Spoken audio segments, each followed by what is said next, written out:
huu. As I decrease on this podium, Lord, I pray. Kama vile navyoshusha jukwaa hili Mungu.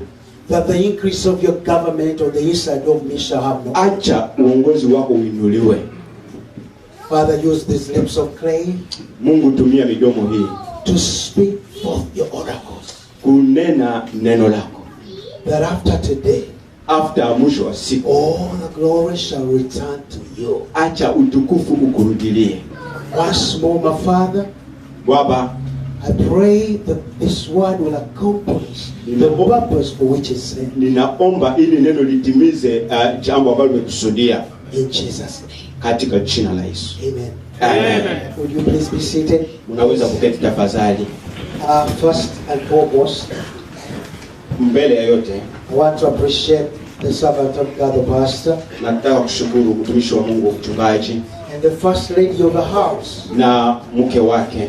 For the opportunity given me to stand here. Kwa hii kibali ambao wamenipa nisimame mahali hapa. I do not take it lightly. Sikamati kama vile mchezo. I salute you in the name of the Lord. Ninakusalimu katika jina la Yesu Kristo. Also, I want to appreciate all the men and women of the equipment crew. Ninataka kushukuru vile vile wacheza vyombo.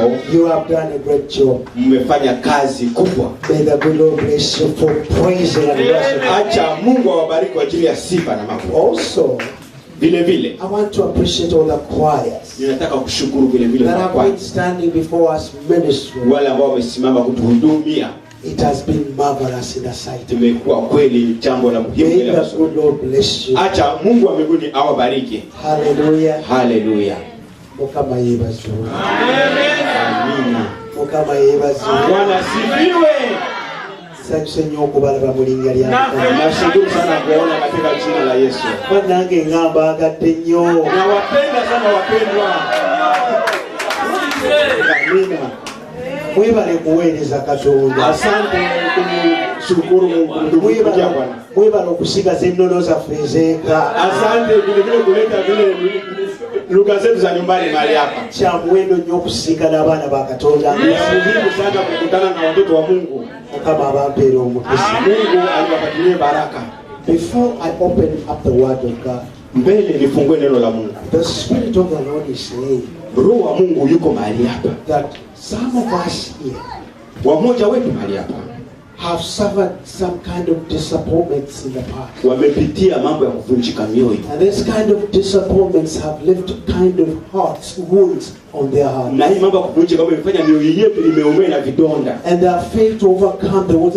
Every time they think about it, then they feel bad again. Wakati wanapofikiria hayo mambo tena wanajisikia vibaya.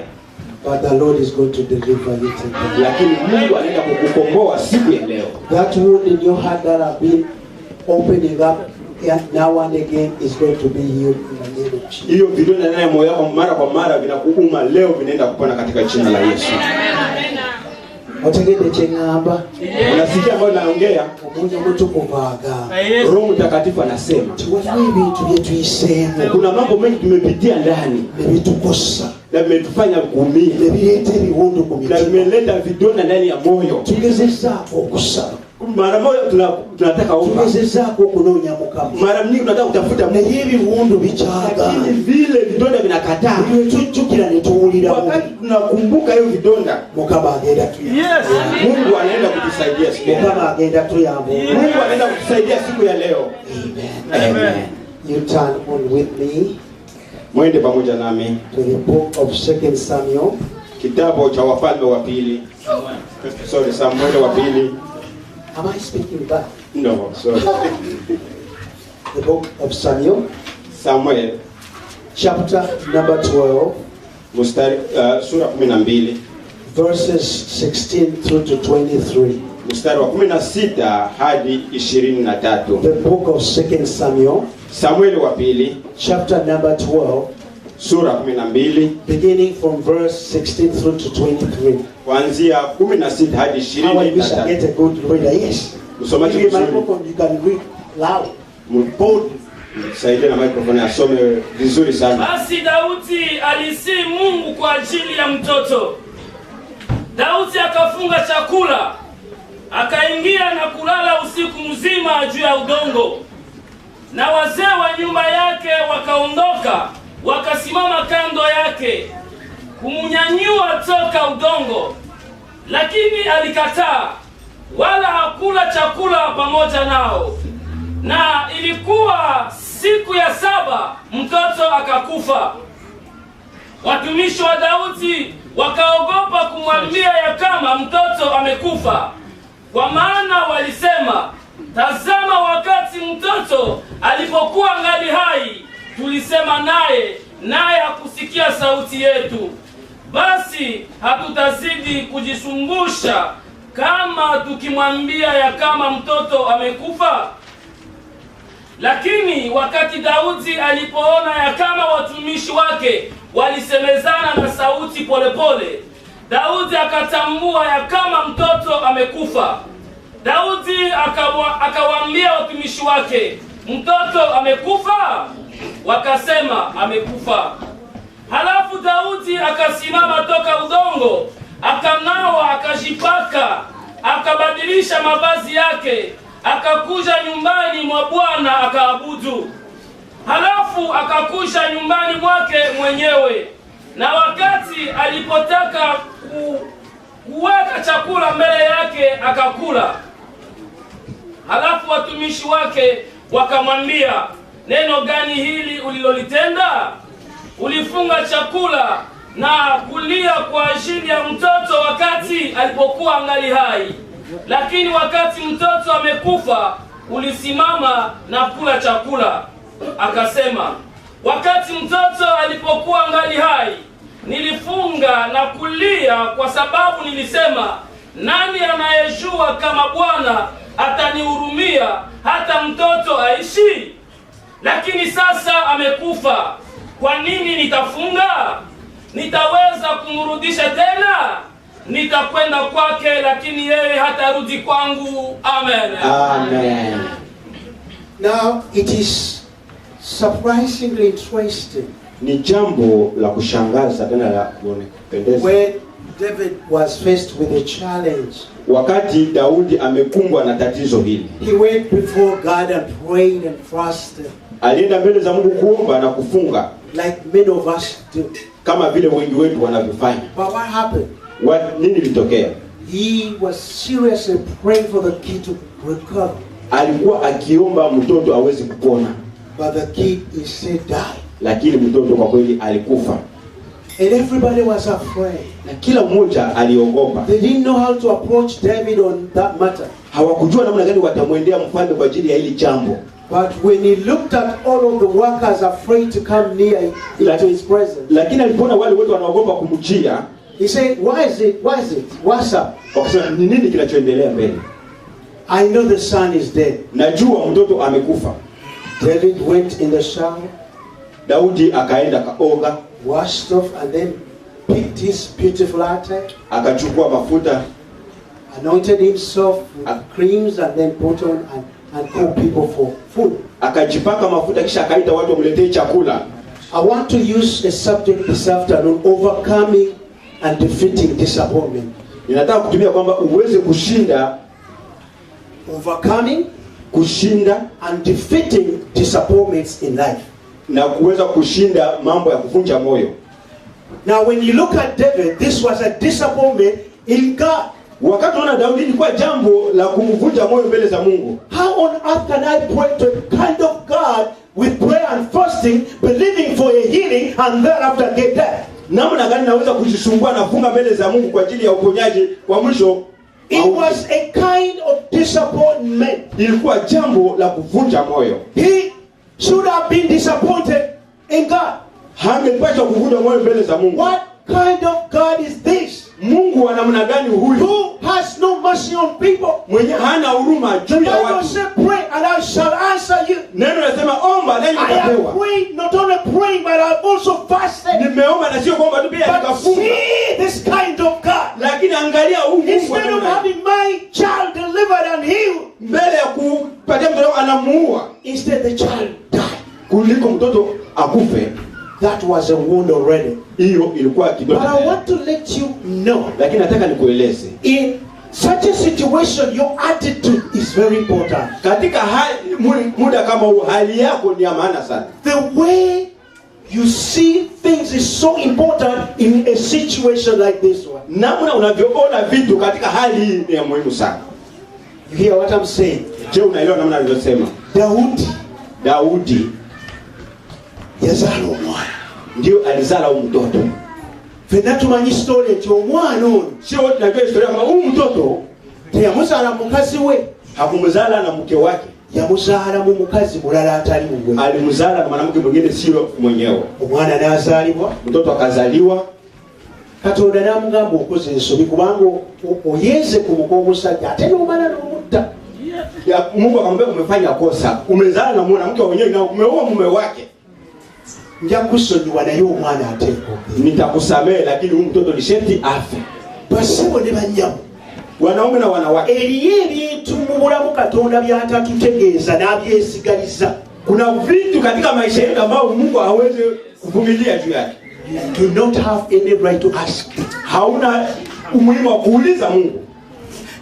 The Bible said the things the Lord has revealed to us is for us and our children. Biblia inasema yale ambayo anafunulia ni kwa ajili yetu na watoto wetu. But the things the Lord has not revealed unto us, yale ambayo yamefichwa ni yake mwenyewe. It is therefore wrong to say, why me, Lord? Why me? Ni uwezo kusema kwa nini mie Mungu, kwa nini mie Mungu? Why me? Kwa nini What mimi? kind of God are you? You don't love me.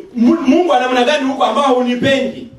Now, in the situation of David, at least we know the cause of why the child was taken. Katika hali ya Daudi, tuelewe namna kwa nini mtoto alichukuliwa. But in your situation, you may not even know the cause. Katika hali yako haujui hata, but God knows. Lakini Mungu mwenyewe anajua. Always. Kila wakati. Am I make some sense here? Je, unanielewa vizuri hapa? Even if you do not understand the cause, hata kama hauelewi sababu, at least we are happy that the Bible has made us to understand the cause in this situation. Lakini Biblia inatueleza ili tuweze kuelewa kwa ajili ya sababu ya hii jambo. You understand what I'm saying? Je, unaelewa? We have prayed for people. Tumeombea watu, maybe to overcome some demonic oppression. Ili wengi waweze kushinda. Not even knowing that this child has a demonic attachment. The mother before birth went to how do you call that one? Omuganga sangoma. To pick the rusaro. Mfumu kuchukua jibu. Where we were not. Where ambao hatukuwepo. And now they are bringing the child is sick, suffering for us to pray. Na wanatetea mtoto sasa mmoja. We don't know that cause. We don't know what happened many years ago. We begin to accuse God not answering us the way we want Him to answer. Tunaanza shitaki Mungu hakujibu maombi ambayo tunataka ajibu. Can I have an amen in the house there? Amen. How to overcome and defeat disappointment. Namna ya kushinda na kuweza kushinda kuvunjika moyo. Before I go any further, mbele niendelee mbele kidogo. Also let us look at Philippians chapter number 3 on verse 13 and 14. Acha tusome wa Filipi sura 3. These are supportive scriptures. After this I'm going to begin talking to you straight. Hii ni yeye ambaye anashikilia mafundisho ya Philippians chapter number 3 from verse actually 2 verses 13 and 14. Twende kusoma wa Filipi sura 3:13 na 14. Yes. Yes. Before I make this statement. Mbele niendelee mbele. Somebody help me read fast, please. 13:14 and 14. I love your voice. It's so loud. Nashukuru sauti yako kwa kirefu. Ninakaza mwendo hata nifikie mwisho wa dhahabu ya mwito mkubwa wa Mungu katika Yesu Kristo. Amen. Amen. Verse 13 says, forgetting those things which are behind. Sahau yale mambo yako nyuma. And reaching forth unto the things which are before me. Na kuendelea kwa yale mambo yako mbeleni. Hallelujah. Hallelujah. I'll come to it. Let us also go to 1 Samuel chapter number 15. We're going to have 2 verses there. Samuel wa kwanza sura 15. 1 Samuel chapter number 15. Samuel wa kwanza 15 verse 11 and chapter number 16 verse 1. Only 2 verses. 11 following chapters. And then we shall fly. Na tutaruka mara moja. Please somebody help me with 15 verse number 11 and then 16 verse 1. 1 Samuel 15 verse 12 says, and Samuel rose early to meet Saul in the morning, and it was told Samuel came to Carmel, And behold, he set up a monument for himself and turned Wait a minute. and passed. That's 1 Samuel 15, verse 11. Yes. 15, You read twice. 11. It's only 11, then chapter 16, verse 1. Yes. Okay, sorry.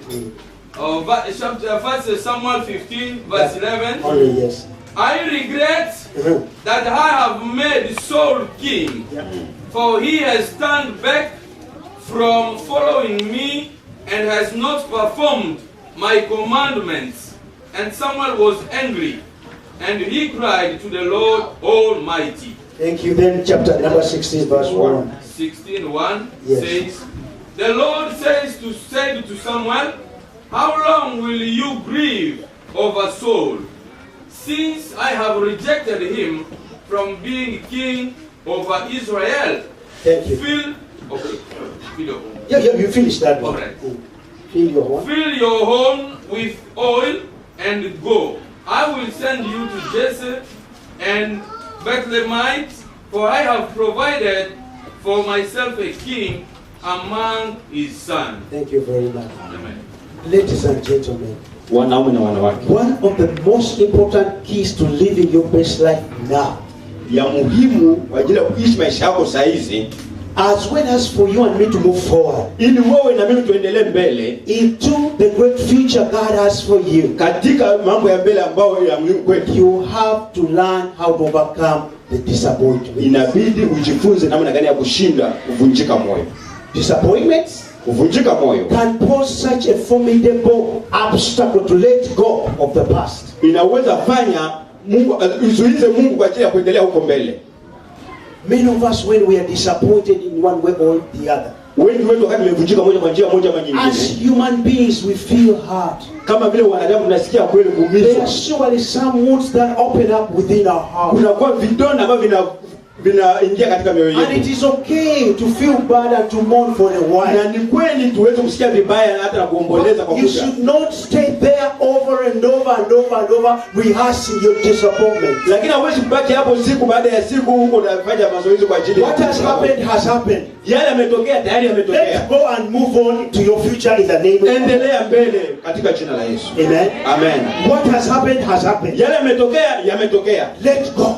Acha yale yapite. Move on to your brighter future. Wewe endelea mbele kwa mambo ya mbele.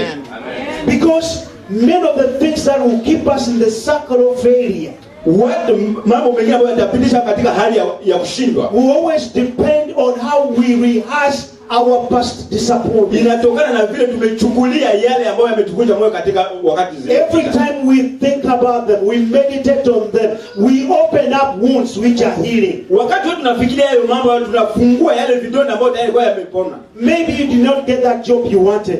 Wengi hawakupata hiyo kazi unayo. Maybe you lost that child. Like saa zingine umepoteza huyo mtoto. Maybe you have a sickness that is wearing you out.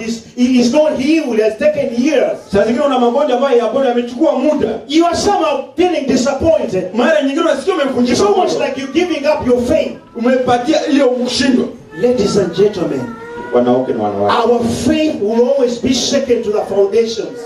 Imani yetu mara kwa mara inatikiswa kwenye misingi If yake. your faith is not deep rooted in God, Kama imani yako haitoki kana Mungu, some of the things that come our way will shake our faith to the foundation. And if it's weak, it will fail. mengi ambayo yanatungujia yanatikisa imani yetu, na kama tuko wadhaifu mara moja tunakufa. Remember Jesus one day said, Kumbuka siku moja Yesu akasema, Peter, I'm praying for you today Petro, ninakuombea leo that your faith will not fail. ili imani yako isiyumbe It yumbe. is very easy for your faith to fail, Ni rahisi imani yako kushuka chini. especially when you are going through stuff, Zaidi wakati unapitia mambo. especially when you are going through disappointment. Zaidi wakati unaendelea kupitia It is kuvunjika very moyo. easy for your faith to fail. Ni rahisi imani yako But kushuka chini. Jesus one day told Peter Lakini Yesu siku moja akamwambia that I'm Petro, praying for you. Petro, ninakuombea Your faith do not fail. ili imani yako isianguke. Raise your right hand. Simamisha mkono wako wa Ask kuume. God, Omba Mungu. Father, Baba, Father, let not my faith fail. acha usiache imani yangu kushuka chini. Say it. Let not my faith fail. Amen. Amen. Because once your faith fails, Wakati imani yako inaanguka, that will be the end of you. hiyo ndio mwisho wako. God can do nothing.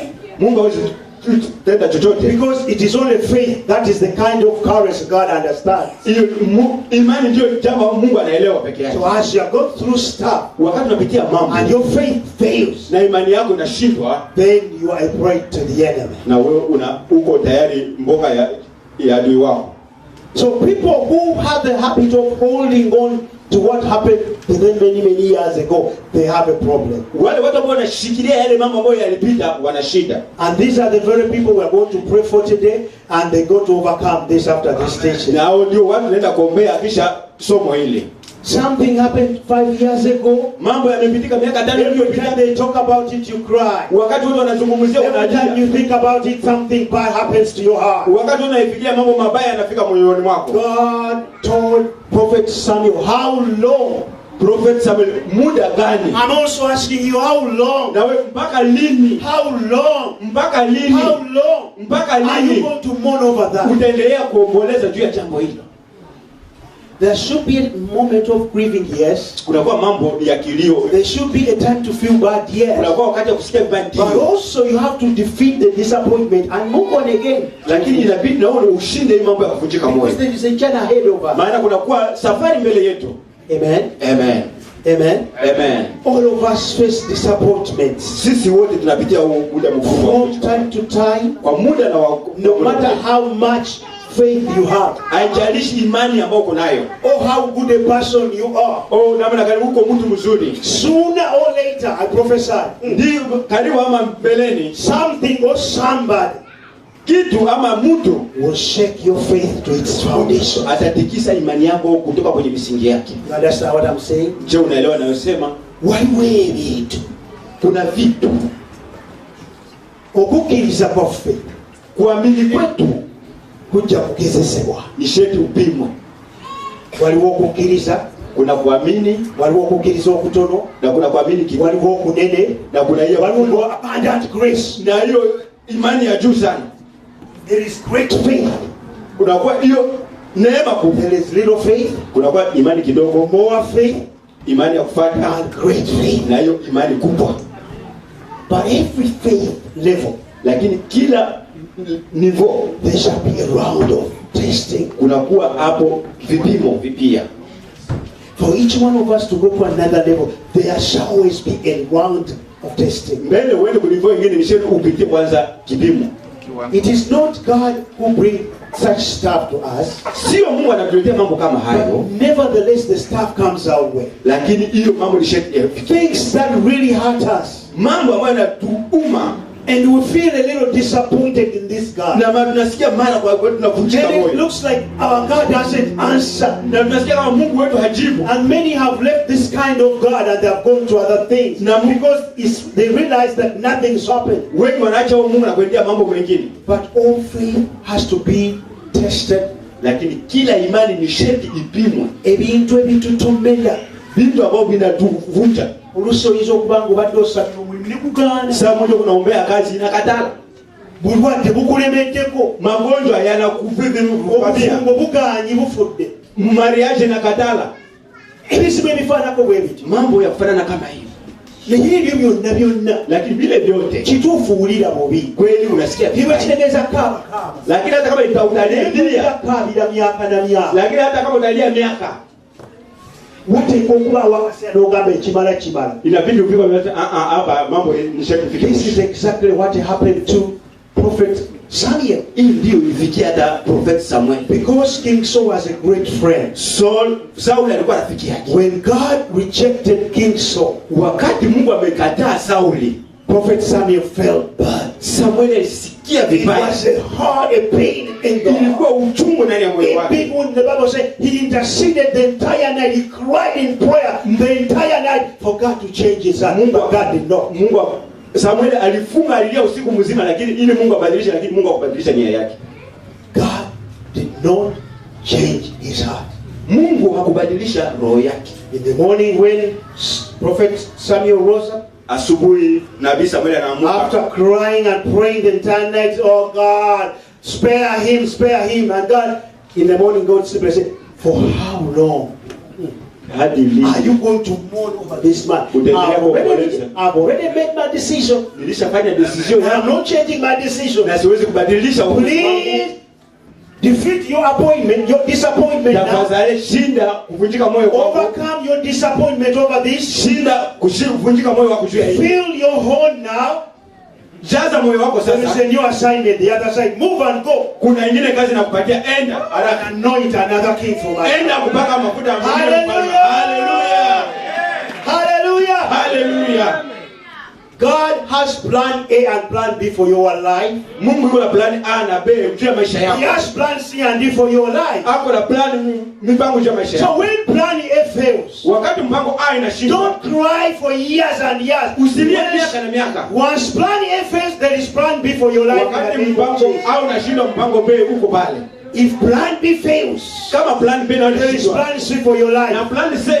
Hallelujah. Hallelujah. Your disappointment, if you keep the right attitude before God, will turn into your appointment. Have you heard me? Your disappointment, if you only keep the right attitude before God, God will turn it into your appointment. The disappointment had two flip sides. How many of us know that you and me were a result of a disappointment God had from the Jews? Raise your hand if you understand what I said. We would not be enjoying this God if it wasn't a disappointment the Jews had with God.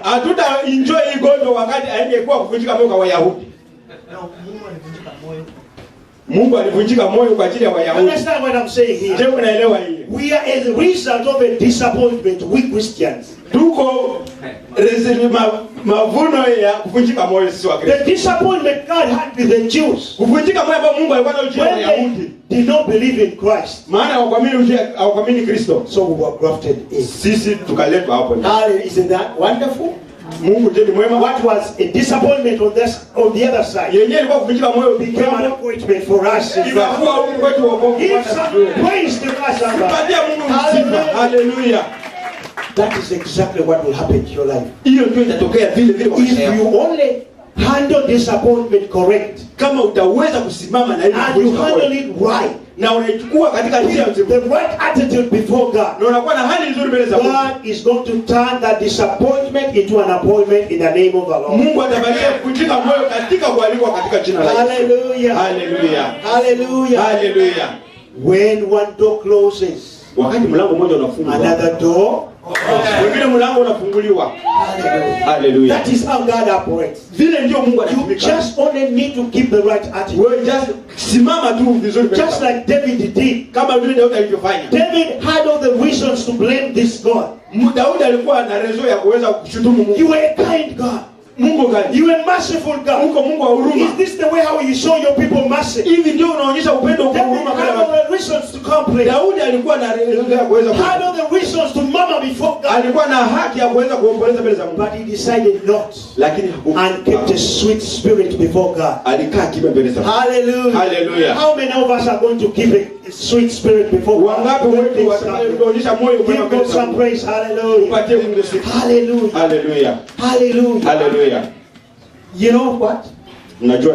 The next child, because after this one had passed on, the Bible tells me that he went to Uriah's wife again, and they got a son. Guess who that son was? Solomon. And the Bible said God loved Solomon. That is how our God is. Hallelujah. Hallelujah. Hallelujah. Hallelujah. When you treat disappointment well before God, when you treat it with the right sweet spirit before God, God is going to turn it into an appointment. Hallelujah. Hallelujah. When we trust God, turn our disappointment into appointments. When Saul disappointed the Lord, wakati ulivunjika moyo, David was appointed instead. Daudi alialikwa mara tena. Saul was busy mourning, why? Praying, kuomba, interceding, akiombeana.